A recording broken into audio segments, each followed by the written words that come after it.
Assalamualaikum warahmatullahi wabarakatuh. Innal hamdalillah nahmaduhu wa nasta'inuhu wa nastaghfiruh wa na'udzu billahi min syururi anfusina wa min sayyiati a'malina. May yahdihillahu fala mudilla lahu wa may yudlil fala hadiyalah. Asyhadu an la ilaha illallah wahdahu la syarikalah wa asyhadu anna Muhammadan abduhu wa rasuluh.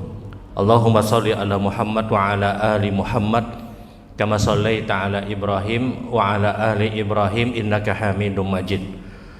Allahumma barik ala Muhammad wa ala ali Muhammad kama barakta ala Ibrahim wa ala ali Ibrahim innaka Hamidum Majid. Ibu-ibu yang dirahmati Allah, alhamdulillah, mari sama-sama kita senantiasa bersyukur kepada Allah Subhanahu wa taala. Kemudian tentunya salawat dan salam terus sampaikan kepada Rasul Shallallahu Alaihi Wasallam, yang kita tahu setiap salawat yang kita kirimkan kepada Nabi Shallallahu Alaihi Wasallam minimal kita mendapatkan 10 kebaikan, dihapus 10 dosa, diangkat 10 derajat, dan diberikan 10 keberkahan. Sebagaimana sabda Nabi Shallallahu Alaihi Wasallam, man shalla min ummati salatan wahidah kataballahu lahu asyral hasanat maha anhu asyarus sayiat rafa'allahu lahu asyara darajat waradallahu lahu bimithli.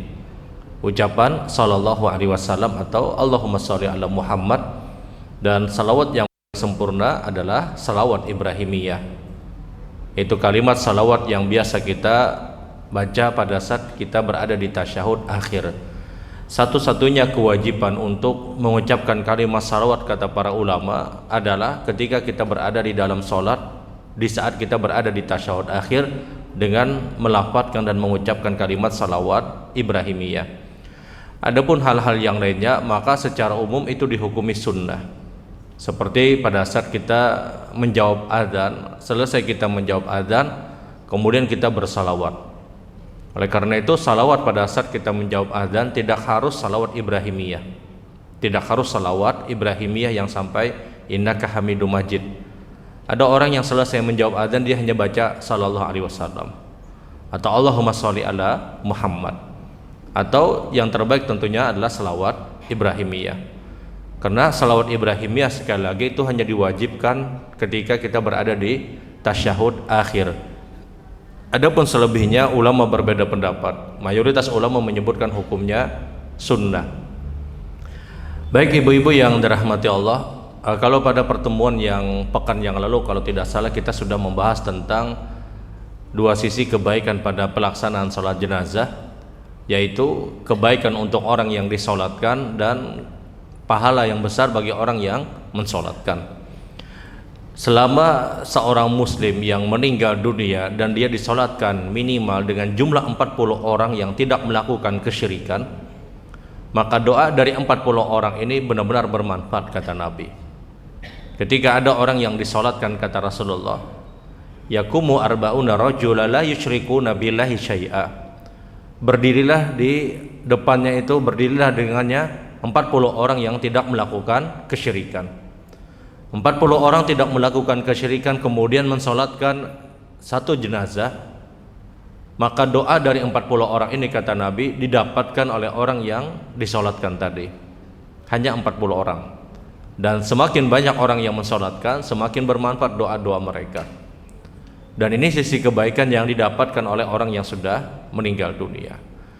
Kemudian sholat jenazah juga mendatangkan manfaat dan pahala yang sangat besar bagi orang-orang yang mensolatkan.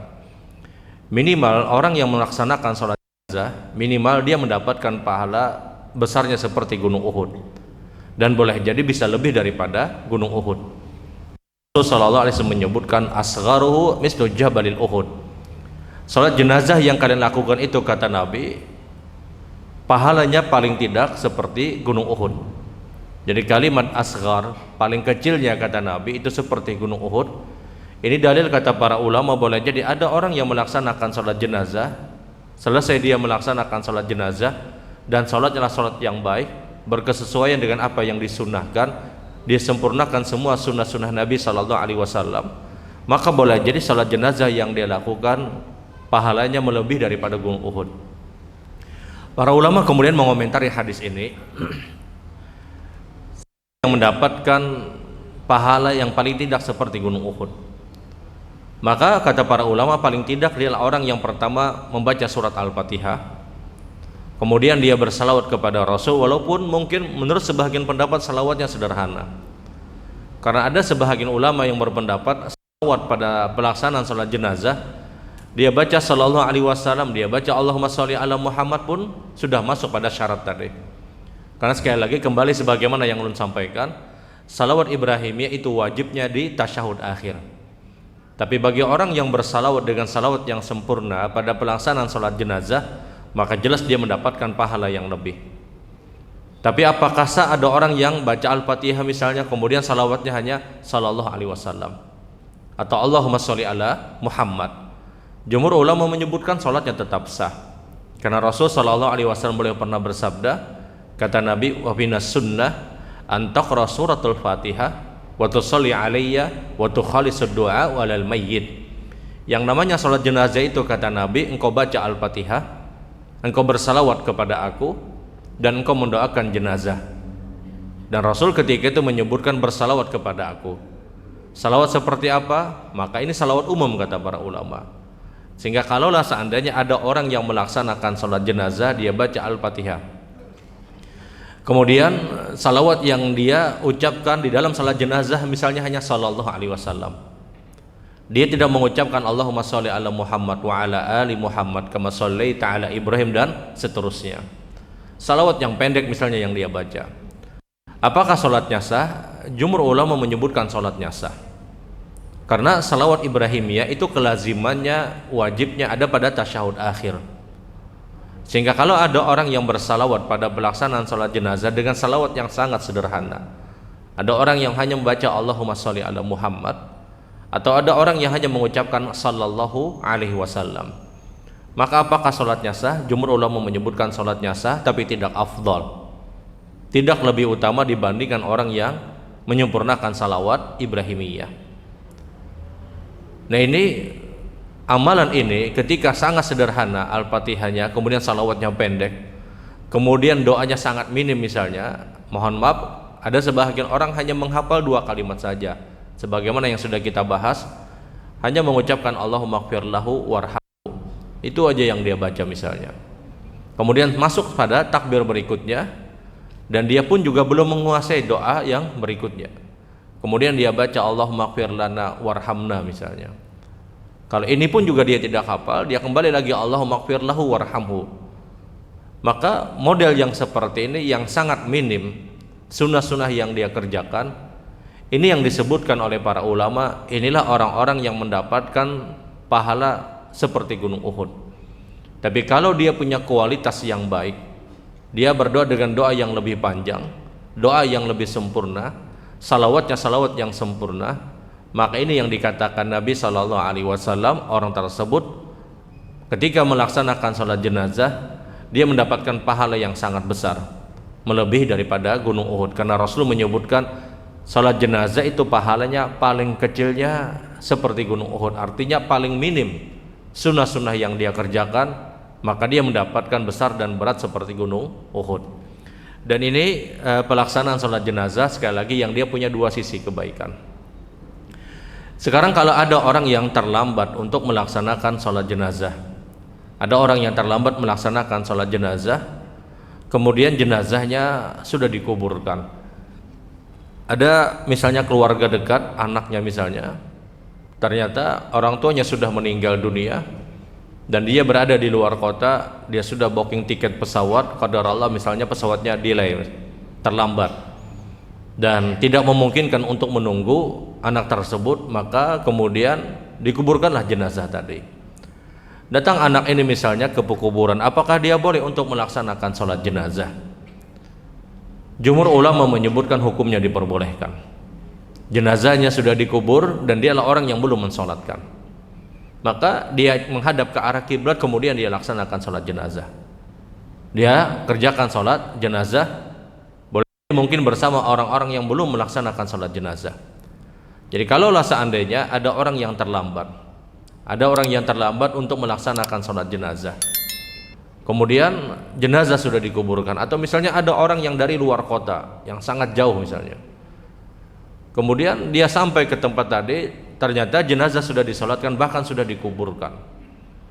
Maka apakah dia hanya berdoa saja dikubur tadi, atau dia boleh untuk melaksanakan sholat jenazah? Hukumnya dia boleh untuk melaksanakan sholat jenazah di depan kubur yang orang tersebut sudah dikuburkan. Dalilnya adalah perbuatan Nabi SAW ketika satu malam seorang perempuan yang biasa membersihkan Masjid Nabawi, halaman Masjid Nabawi itu meninggal dunia. Maka para sahabat berinisiatif ketika itu untuk apa? Untuk segera menyegerakan jenazah tadi. Sebagaimana sunnah Nabi SAW tanpa membangunkan Rasul SAW. Maka kemudian perempuan tersebut dimandikan, setelah itu kemudian disolatkan, kemudian dikuburkan di malam itu juga. Di malam itu juga. Keesokan harinya Rasul SAW bertanya kepada para sahabat, di mana perempuan yang biasa membersihkan halaman masjid, kata Nabi. Mana yang biasa membersihkan halaman masjid? Kata para sahabat, ya Rasulullah, tu'fiyal barihah.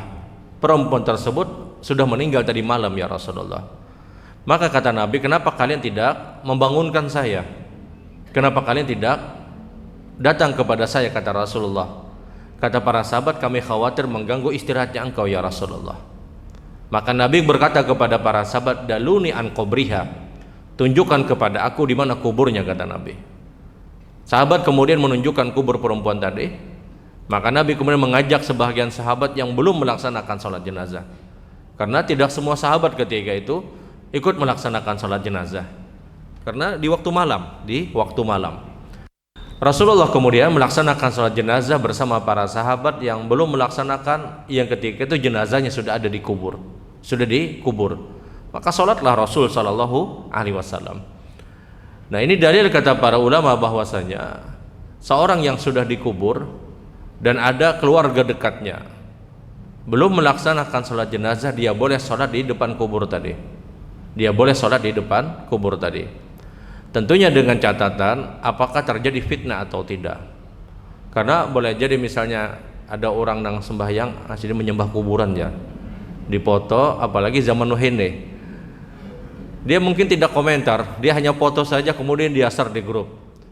Sebagian orang mungkin menganggap, agama apa pulang ini aja. Rasul SAW ketika itu melaksanakan sholat yang orang tersebut sudah dikubur, dan ini bisa dikerjakan kalau memang tidak terjadi fitnah. Tidak terjadi fitnah dalam artian orang sudah memahami, orang sudah banyak mengerti. Nah, kalau khawatir terjadi fitnah, karena ini jarang di tempat kita, kalau khawatir terjadi fitnah, ya sudah cukup mendoakan saja.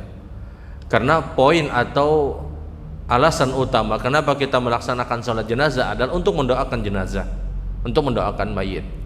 Tapi kalau ingin mensolatkan secara hukum itu sah dan hukumnya boleh, hukumnya diperbolehkan.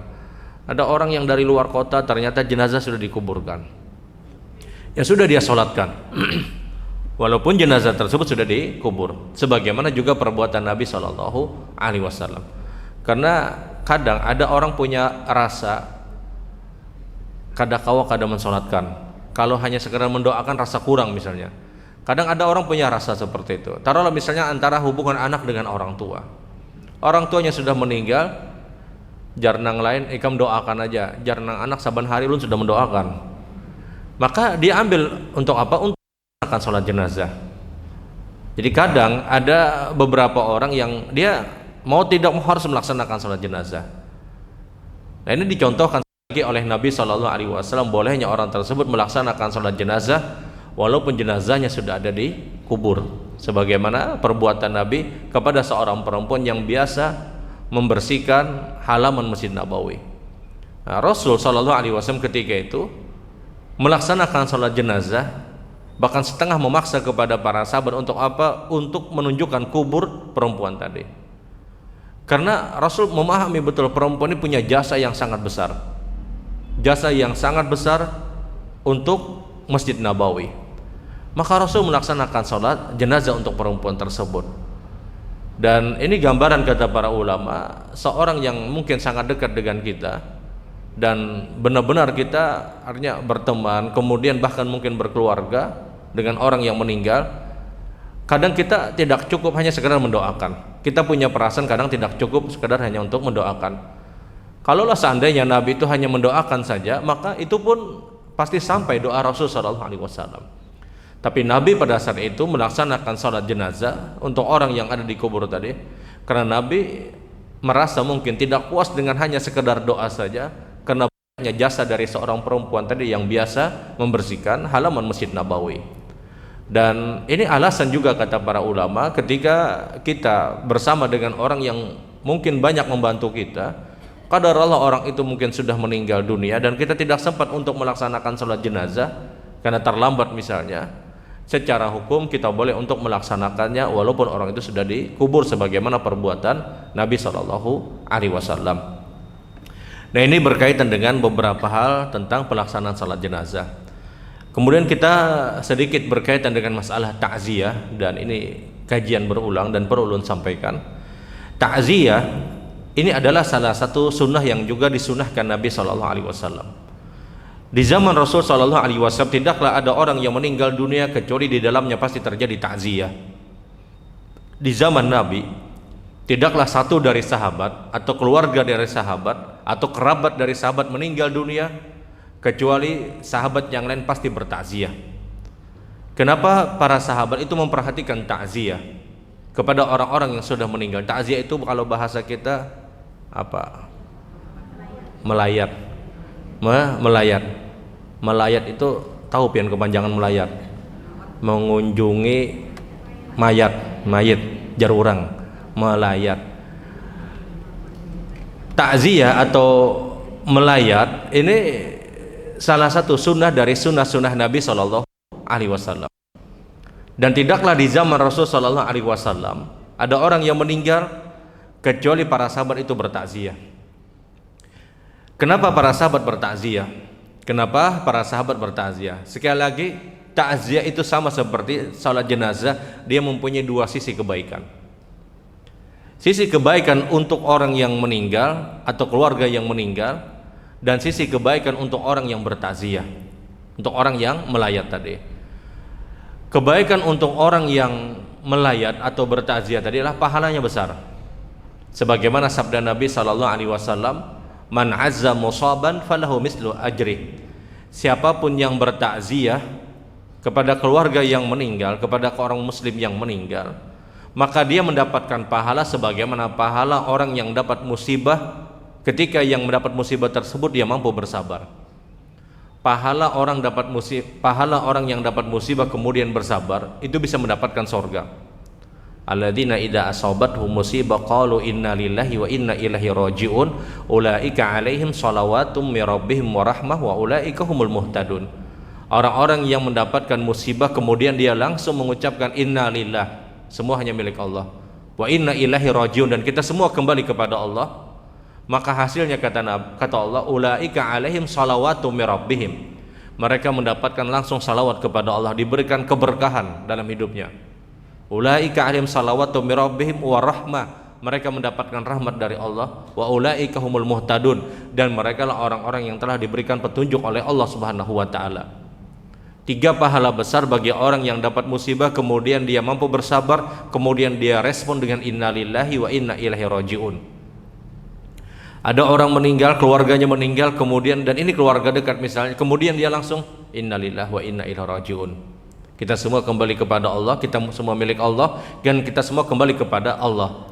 Kalau itu bisa dia lakukan kata Allah, maka yang mereka dapatkan ulaika alaihim salawatu mir rabbihim, mereka mendapatkan salawat langsung kepada Allah. Artinya apa? Allah tetapkan keberkahan untuk orang ini. Kemudian mereka mendapatkan rahmat. Orang itu masuk surga mutlak karena rahmat Allah. Boleh jadi musibah yang datang kepada kita kemudian kita mampu bersabar dan kita kembalikan semuanya kepada Allah. Boleh jadi ini sebab kita berada di dalam surga dengan rahmat Allah Subhanahu wa taala. Kadang musibah yang datang kepada kita ini yang mengantarkan kita masuk ke dalam surga. Dengan catatan dia mampu bersabar, kemudian dia kembalikan innalillah wa inna ilaihi rajiun. Kemudian wa ulaika humul muhtadun kata Allah. Mereka mendapatkan hidayah, petunjuk dari Allah.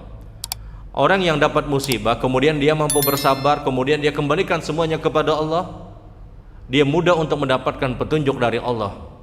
dia mudah untuk melakukan kebaikan.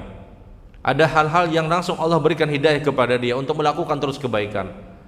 Ingat ibu-ibu yang dirahmati Allah, kita melakukan kebaikan ini mutlak karena petunjuk Allah, bukan karena rajinnya kita, bukan karena kuatnya kita, bukan karena cerdasnya kita.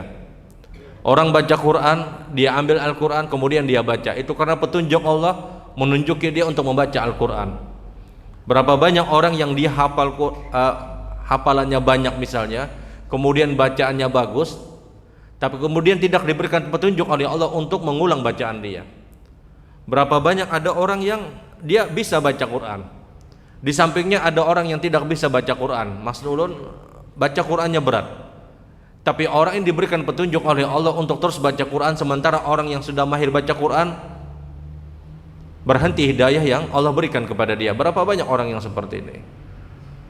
Ibadah itu karena hidayah dari Allah Subhanahu wa ta'ala, karena petunjuk dari Allah Subhanahu wa ta'ala.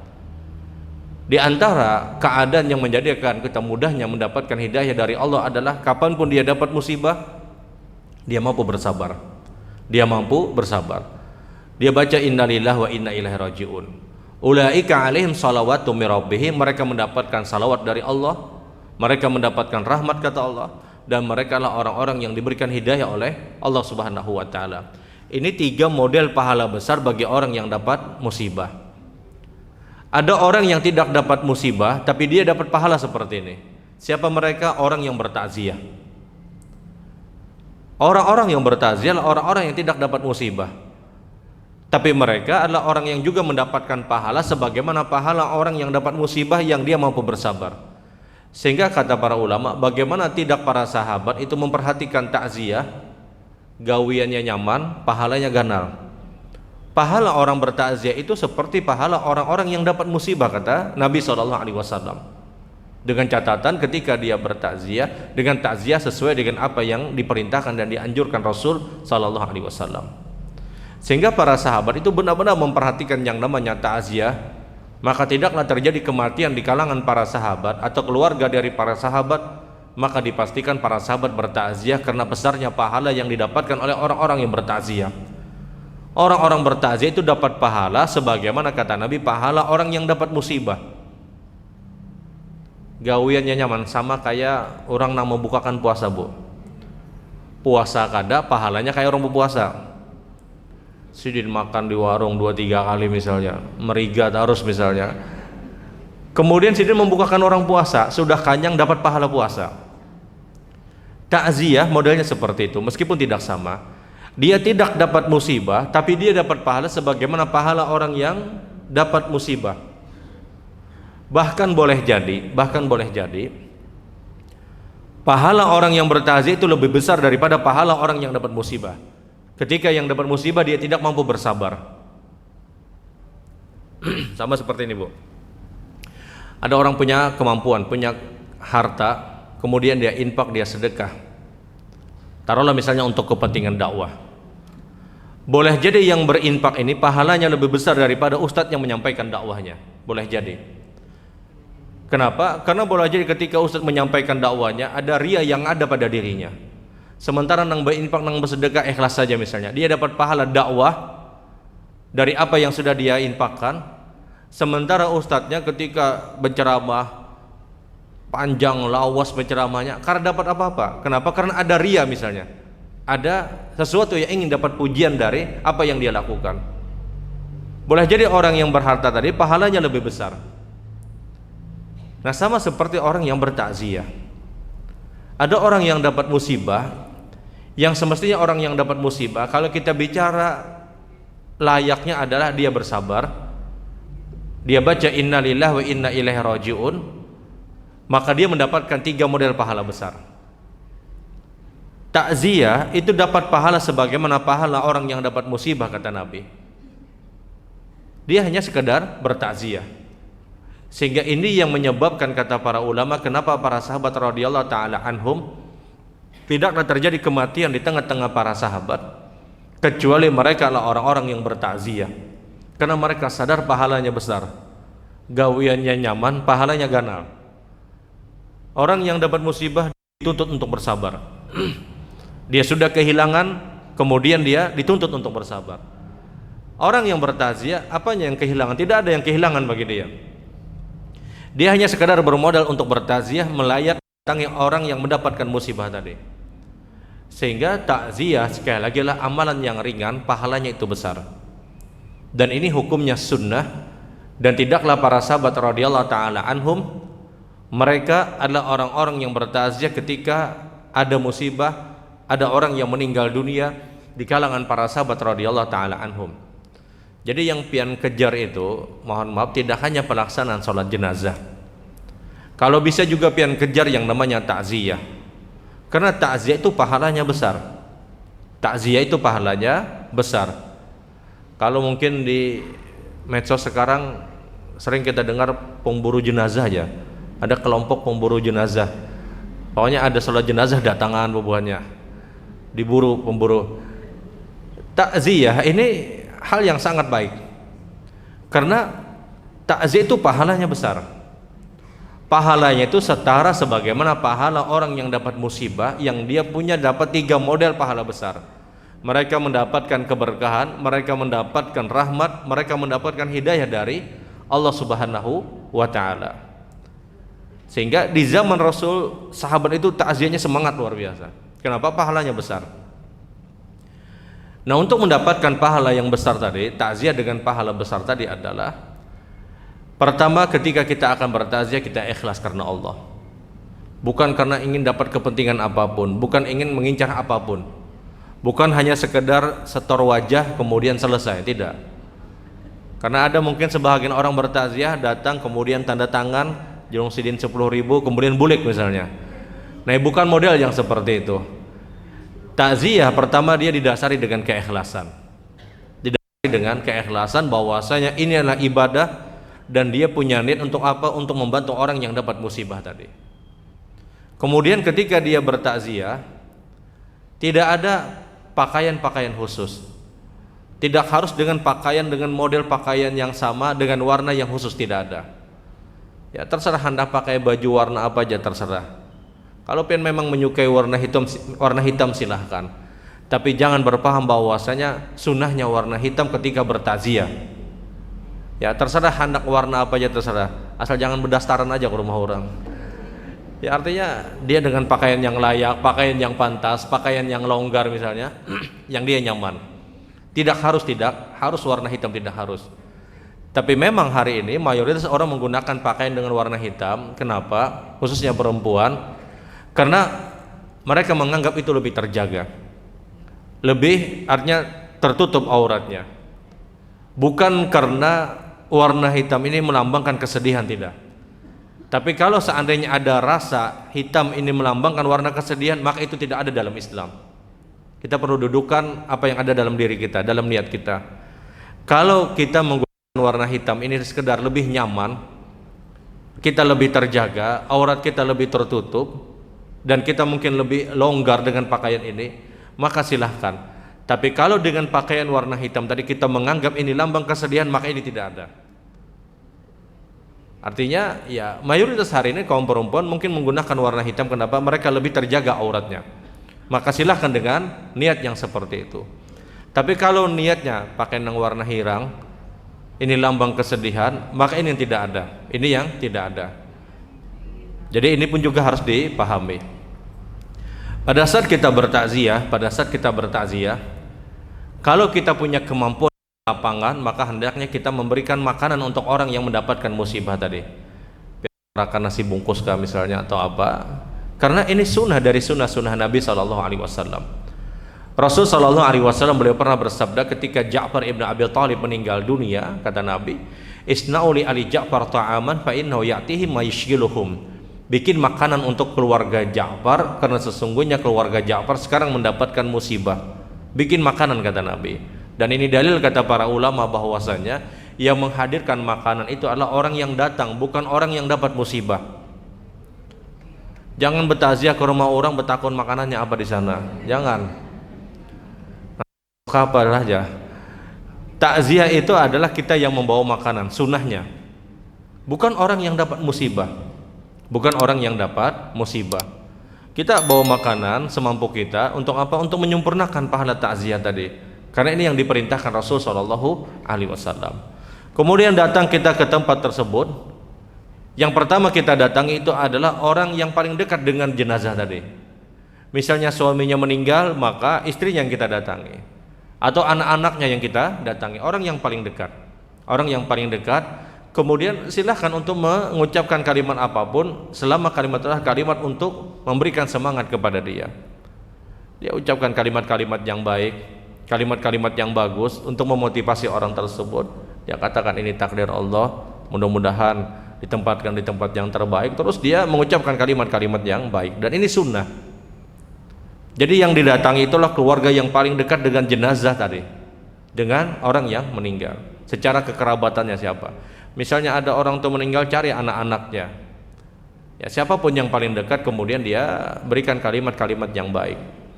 Kemudian apalagi yang dilakukan? Setelah kita menemui keluarga yang terdekat tadi, kita doakan jenazah tadi.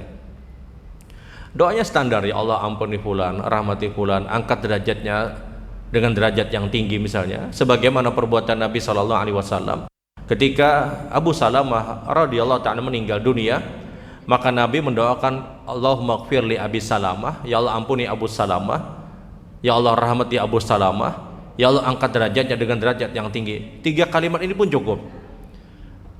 Tidak perlu pian membaca surat-surat khusus di samping orang yang meninggal dunia. Adakah aja anunya, bacaan anu adakah aja? Tidak perlu pian cari. Artinya cukup pian mendoakan. Karena bacaan Al-Quran itu tidak bisa ditransfer pahalanya untuk orang yang sudah meninggal dunia. Quran itu diperuntukkan untuk orang yang hidup. Makanya Al-Quran adalah sesuatu yang dibaca. Al-Quran itu artinya sesuatu yang dibaca. Maka kita tidak perlu untuk membacakan Al-Quran atau surat-surat khusus kepada orang yang sudah meninggal dunia. Dan mohon maaf, tidak perlu transfer Al-Fatihah untuk orang yang sudah meninggal dunia. Tidak perlu untuk transfer Al-Fatihah. Al-Fatihah itu untuk diri kita, untuk kita yang membaca. Jangan merasa pindah kebanyakan pahala, mengirim pahala ke orang lain. Kadang mohon maaf ada orang yang sudah meninggal dunia, kemudian ayo kita kirim Al-Fatihah.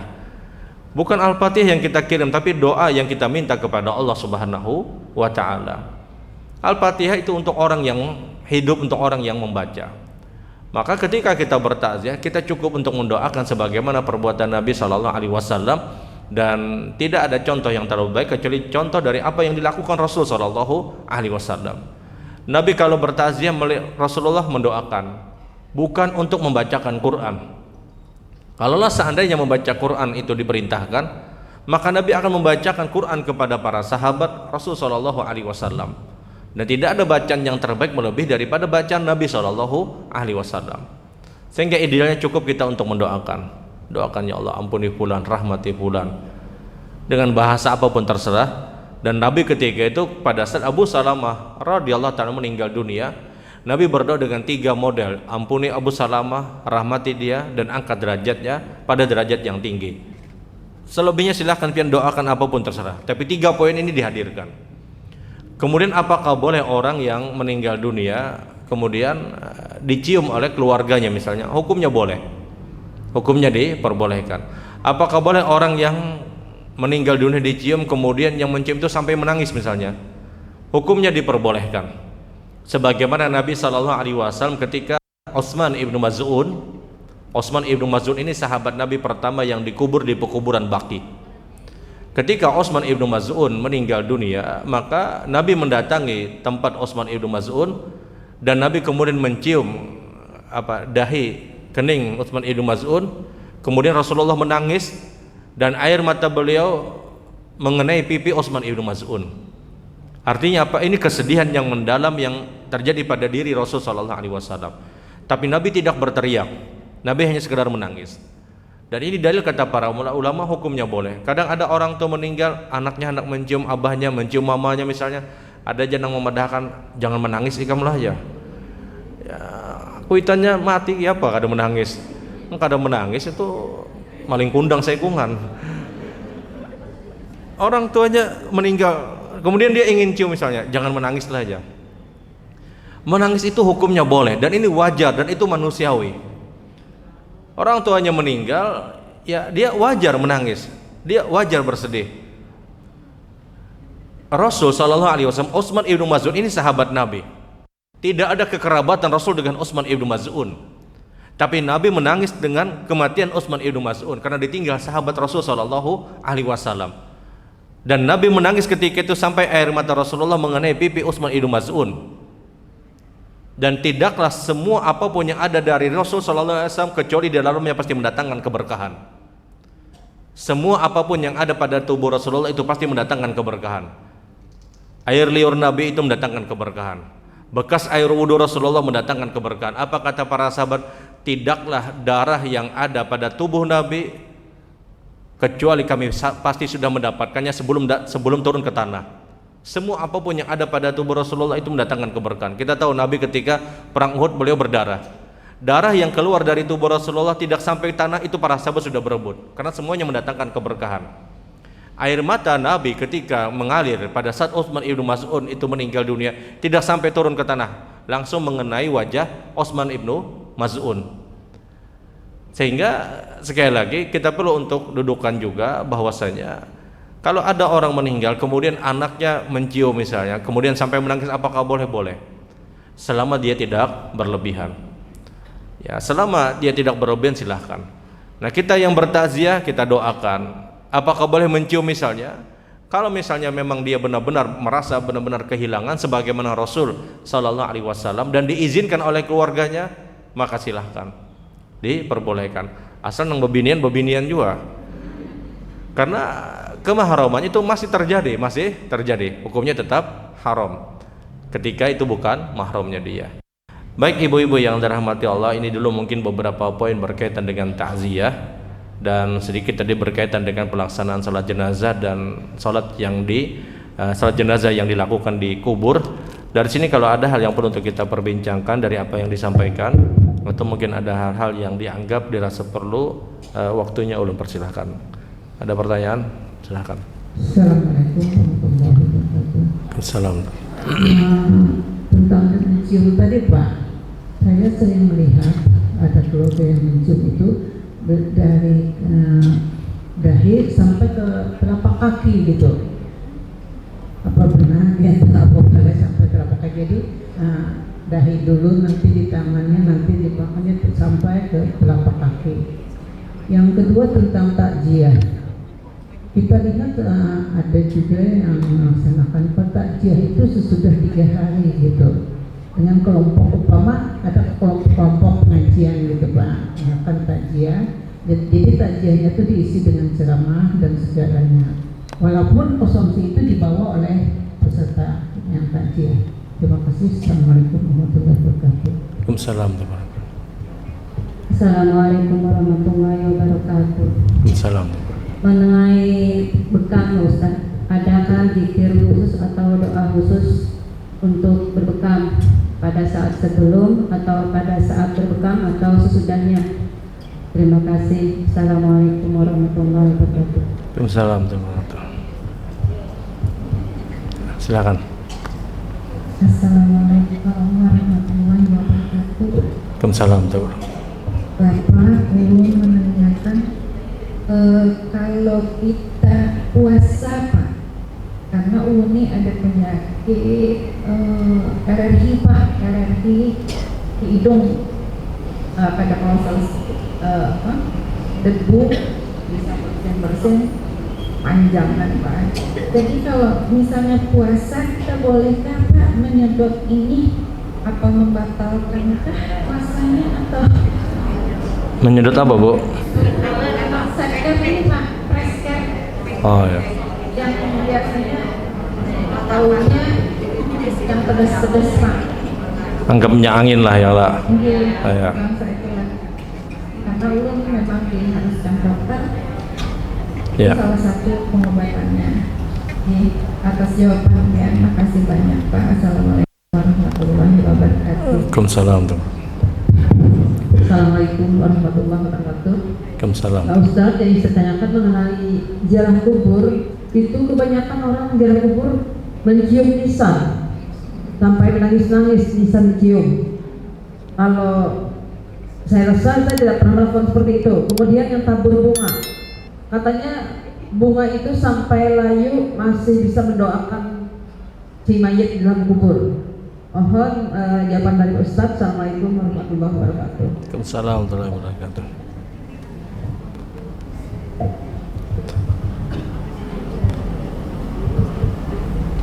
Cukupkah?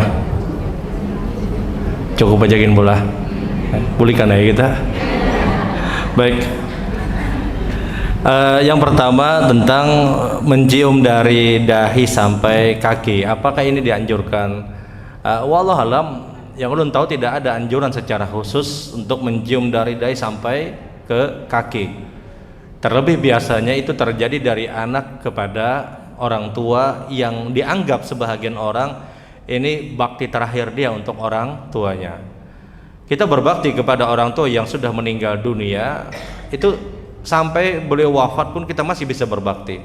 Dengan cara apa? Dengan cara mendoakan. Dengan cara apa? Dengan cara bersedekah atas nama orang tua misalnya. Ini diantara bagian-bagian kita berbakti kepada orang tua kita. Dan mencium dari dahi sampai kaki, pertama jelas kalau kita bicara sunnah, tidak ada sunnah dan tidak ada perbuatan Nabi sedemikian sebagaimana yang disebutkan. Secara hukum memang mencium jenazah itu hukumnya boleh, hukumnya diperbolehkan. Tapi apakah itu sunnah? Ulama berbeda pendapat. Dia hanya berbeda pendapat apakah itu sunnah atau tidak. Tapi kalau ditanya apakah boleh, hukumnya diperbolehkan. Hukumnya diperbolehkan. Sehingga kalau ada orang yang mencium misalnya dari dahi sampai kaki, kalau beranggapan ini sunnah, maka itu tidak ada dalil. Kalau beranggapan ini bakti kepada orang tua, ini pun juga tidak tepat. Karena yang namanya berbakti kepada orang tua adalah ketika orang tua sudah meninggal, kita mendoakan mereka.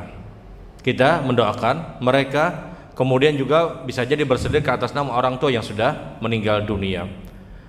Nah, sekarang perbuatan tersebut kalau dasarnya adalah anggapan itu berbakti kepada orang tua, maka itu tidak. Sekarang kalau anggapannya itu adalah perbuatan yang dianggap sunnah, maka tidak ada dalil dari perbuatan tersebut.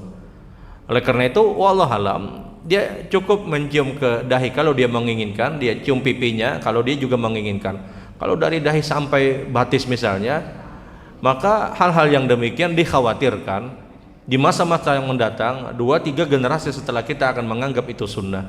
Kenapa ikan mencium nangka ini ulun nangka ini juga bahari ya. Nah, tidak lagi mereka berdalil dengan hadis-hadis Rasulullah SAW. Sama seperti ini Bu, ketika jenazah itu diangkat, kemudian ada sebahagian orang punya kebiasaan, anaknya itu memasuki ke keranda itu supaya masuk. Ini maksudnya apa? Tidak ada dalil yang seperti itu. Kalau sebahagian orang punya maksud agar apa? Agar tidak lagi ada dosa, misalnya anak meminta keridhaan, orang tuanya sudah meninggal dunia.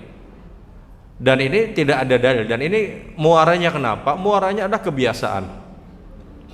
Kebiasaan yang dilakukan oleh sebahagian orang tanpa dalil, kemudian 1-2 generasi setelah itu akan menganggap itu sunnah.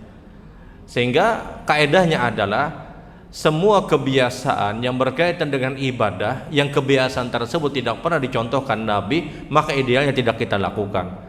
Karena kalau itu dikerjakan 1-2-3 generasi setelah kita akan menganggap itu sunnah. Dan ya sudah, kalau dia ingin cium dahi silahkan, dia ingin cium pipinya silahkan. Tapi kalau melazimkan dari dahi sampai batis misalnya, maka sekali lagi tidak pernah disunnahkan Nabi. Kalau itu dianggap sebagai bakti kepada orang tua, ini pun juga bukan pada tempatnya. Bukan pada tempatnya. Dan di dalam beragama kita tidak perlu untuk berlebih-lebihan, dan juga tidak perlu untuk mengurangi apa yang sudah ditetapkan oleh Rasul Sallallahu Alaihi Wasallam. Saran ulun tidak dikerjakan. Saran ulun tidak dikerjakan. Kalau ingin cium silahkan, tapi sewajarnya saja. Di masa hidup kira-kira kada pernah mencium nang kain deh. Orang pas hidup tuh nanang di bujur-bujur. Mun sudah meninggal tuh ampihan sudah. Sama orang garing, giliran garing makanan sing nyamanan dicurung. Amun sehat, kartapi ada lagi makanan yang nyaman. Nikmati itu pas lagi hidup, pas lagi sehat, wallahu alam. Baik, pertanyaan yang selanjutnya adalah bertakziah setelah dikuburkan dan kurang lebih 3 hari setelah dikuburkan. Takziah itu boleh sebelum dan setelah dikuburkan. Rasul Shallallahu Alaihi Wasallam itu biasa bertakziah sebelum dan juga biasa bertakziah setelah dikuburkan. Itu biasa. Jadi setelah jenazah dikuburkan, Nabi kalau tidak sempat untuk bertakziah, Nabi bertakziah ke orang yang dapat musibah tadi. Dan ini hukumnya boleh, hukumnya diperbolehkan. Khilaf para ulama itu berbeda pendapat kalau sudah 3 hari lebih. Apakah di hari yang ketiga kita boleh untuk bertakziah setelah dia meninggal di dunia? Ulama berbeda pendapat. Karena ada satu riwayat yang menyebutkan bahwasanya kalau sudah lebih dari 3 hari maka tidak perlu untuk bertakziah, cukuplah untuk mendoakan. Meskipun ini riwayat diperdebatkan, tapi dari sisi positifnya itu didapatkan. Kenapa? Orang bertakziah, ketika kita bertakziah, tapi ini tidak semua orang. Ketika kita bertakziah, taruhlah misalnya di hari yang ketiga, yang sesungguhnya orang yang dapat musibah tersebut dia sudah mulai tenang. Hari pertama itu goncangan besar, goncangannya kuat, mentalnya mungkin terganggu. Hari yang kedua dia sudah mulai tenang, hari yang ketiga dia sudah sangat-sangat tenang. Umumnya orang sudah di hari yang ketiga dia agak tenang. Tahu-tahu datang orang untuk bertakziah, maka ini mengingat luka dia di hari yang ketiga. Nah, disinilah muncul riwayat kalau sudah 3 hari maka hendaknya kalian menahan diri untuk bertakziah, cukup doakan, kata sebagian riwayat. Namun ini khilaf hadisnya. Tapi kalau seandainya kita juga harus bertakziah, ya silahkan. Di hari yang ketiga tadi silahkan kalau ingin bertakziah.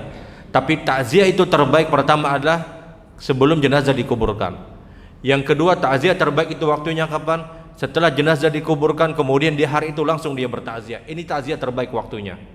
Kalau sudah lewat waktunya, maka jelas kualitas pahalanya berbeda. Kualitas pahalanya berbeda. Berbeda hukumnya kalau memang dia tidak sempat dari luar kota, dari tempat yang sangat jauh misalnya, sehingga banyak yang menghalangi dia untuk bertakziah di hari pertama, maka ini berbeda. Tapi kalau misalnya kita dekat dengan orang tersebut di satu kota aja misalnya, tahu-tahu takziah kita hari yang ketiga atau hari yang kesekian misalnya, maka ini boleh. Jadi membuka luka, sebenarnya dia sudah mulai nyaman. Yang dia sudah mulai tenang, tahu-tahu kita datang, sehingga muncul riwayat kalau sudah 3 hari jangan, kata disebutkan dalam riwayat. Namun ini pun riwayat diperdebatkan. Poinnya adalah takziah boleh setelah dikuburkan, dan ini diantara waktu terbaik. Sebelum dikuburkan dan setelah dikuburkan di hari itu, ini waktu terbaik. Kalau sudah hari yang ketiga, apakah boleh? Ulama berbeda pendapat. Kalaulah memang orang itu orang yang jauh, tempat kota yang jauh misalnya, ya jelas tidak dipermasalahkan, keluarga misalnya. Tapi kita yang dekat-dekat saja, jangan mengkhususkan di hari yang ketiga. Karena kita menunda pahala kita, dan kita menunda dan tidak mendapatkan kualitas pahala terbaik. Misalnya mohon maaf pian berkumpulan misalnya, karena kita di hari ketiga mendatangi, jangan. Kalau kita dengan bersengaja di hari yang ketiga, seakan-akan kita membuat sunnah pada waktu yang dikhususkan. Ya sudah, kalau misalnya sudah siap, takziah saja. Kadang harus menunggu hari yang ketiga, hari yang kesekian, tidak. Semakin cepat kita bertakziah, semakin bagus kualitas pahala yang kita dapatkan. Dan dalam takziah tentunya kadang diisi dengan nasihat, untuk sabar dan yang tidak masalah. Hal yang demikian bagus untuk mengingatkan kepada orang yang keluarga yang meninggal, dan juga mengingatkan kepada orang-orang yang bertakziah. Namun waktunya jangan disengajakan harus di hari yang ketiga. Kalau memang keadaannya seperti itu ya sudah. Tapi kalau dengan bersengaja kita hari ketiga aja, maka ini bersengaja membuat waktu khusus yang tidak dikhususkan oleh Rasul sallallahu alaihi wasallam. Wallahu a'lam. Baik, pertanyaan yang selanjutnya, apakah ada doa khusus ketika kita berbekam? Wallahu a'lam, ulun katakan keterbatasan yang ulun ketahui cukup dengan kalimat basmalah, bismillah, kemudian dia ihtajam, dia berbekam. Dan bekam itu memang salah satu sunnah dari sunnah-sunnah Nabi sallallahu alaihi wasallam. Dan apakah ada doa khusus? Wallahu a'lam. Cukup mungkin dimulai dengan kalimat basmalah, ucapkan kalimat bismillah. Maka kalimat bismillah kita tahu ini kalimat yang sangat baik. Yang Nabi SAW menyebutkan kalimat bismillah, kalimat yang mendatangkan keberkahan. Bismillah dengan nama Allah. Dengan nama Allah kita minta tolong kepada Allah agar dimudahkan, agar mendatangkan manfaat, mendatangkan kemaslahatan. Adapun doa-doa khusus wallahu alam. Zahirnya, mohon maaf, wallahu alam, zahirnya tidak ada doa khusus. Zahirnya cukup dia kalimat basmalah, ya sudah, dia berserah dan dia meminta kepada Allah agar apa? Agar bekam ini adalah mendatangkan manfaat. Wallahu alam. Baik, pertanyaan yang selanjutnya adalah alergi pada hidung, kemudian berpuasa dan menggunakan obat atau minyak angin atau apa yang dihirup, apakah hukumnya diperbolehkan? Zahirnya itu tidak dipermasalahkan. Kenapa? Karena tidak melewati tenggorokan. Dia tidak melewati tenggorokan. Dia tidak lewat ke tenggorokan, maka ini tidak dipermasalahkan, hanya sekedar aromanya saja. Jangankan model yang seperti ini, orang berpuasa kemudian dia bersikat gigi, apakah hukumnya boleh? Boleh. Bersikat gigi itu pasti, hampir dipastikan pada saat kita berkumur-kumur ada paling tidak 1 mili masuk ke dalam tenggorokan kita. Paling tidak ada sekian mili masuk ke dalam tenggorokan kita, dan itu dimaafkan, itu diperbolehkan. Rasul ketika ditanya oleh sahabat, ya Rasulullah, apakah ketika kita berpuasa kita boleh untuk berkumur-kumur? Kata Nabi, silahkan berkumur-kumur, tapi jangan berlebihan. Jangan nang masuk banyak, keluar sedikit misalnya. Kumur-kumur itu hukumnya boleh ketika orang berpuasa. Dan pada saat kita berkumur-kumur itu hampir dipastikan ada bagian yang masuk ke tenggorokan kita, walaupun mungkin 0, sekian mili, itu pasti ada. Tapi itu dimaafkan. Kalau model yang seperti ini saja dimaafkan, apalagi hanya sekedar dia menghirup misalnya. Dan menghirup dia tidak melewati tenggorokan, hanya sekedar aromanya, hanya sekedar baunya. Pada saat kita berkumur-kumur itu ada air yang masuk ke tenggorokan kita mungkin 0, sekian mili. Dan itu pasti ada. Mustahil dan hampir tidak pernah terjadi ada orang yang berkumur-kumur kemudian keluar airnya itu sama banyaknya, kecuali sidin beludah benar. Ada orang misalnya pian tes misalnya ambil gelas atau apa, pian kumur-kumur, kemudian ambil air, kemudian pian keluarkan lagi, itu tidak sama, tidak akan pernah sama kata para ahli. Kenapa? Pasti ada yang menempel sedikit. Kalau model yang seperti ini saja diperbolehkan, maka terlebih hanya sekedar menghirup tadi. Dan terlebih ini adalah hajat dan keperluan. Rasul ketika memerintahkan boleh untuk berkumur-kumur, tapi kata Nabi jangan berlebihan. Jangan giliran kada berpuasa pina koler bersikat gigi, giliran berpuasa saban sejam bersikat gigi misalnya. Maka modelnya nang lain-lain misalnya, ada nang rasa ini, ada nang rasa yang lain misalnya. Ya artinya kalau pian tanya hukum apakah boleh, tapi ketika itu terjadi dengan berlebihan maka jatuh kepada perkara yang makruh. Jadi kalau seandainya kumur-kumur saja boleh, maka terlebih sebagaimana yang ditanyakan, wallahu alam. Baik, pertanyaan yang selanjutnya adalah ziaratul kubur kemudian mencium batu nisan. Apakah ini hukumnya sunnah? Tidak ada sunnah dan tidak ada anjuran. Dan ini perbuatan, sekali lagi perbuatan yang pertama tidak pernah dicontohkan Nabi, itu pertama. Yang kedua adalah kalau itu dianggap ini membantu orang yang meninggal dunia, maka itu tidak ada dalil. Tapi kalau pian kejar pian tanya apakah hukumnya boleh, ini tidak ada hukum. Tidak ada hukum yang memerintahkan, tidak ada hukum yang melarang. Tapi kalau itu beranggapan itu sunnah, maka itu bukan sunnah. Orang yang mencium nisan, apakah hukumnya boleh? Ini tidak ada hukum. Tidak ada yang memerintahkan dan tidak ada yang melarang. Karena dia tidak masuk pada berkaitan dengan perkara ibadah. Dia tidak masuk pada hal yang berkaitan dengan ibadah. Orang yang ketika datang ziaratul kubur, maka yang dikubur tersebut kata Nabi selama arafahu bid dunya, orang yang dikubur tadi pernah mengenal dia dalam kehidupan dunia, maka yubashiru, dia bergembira kata Nabi SAW.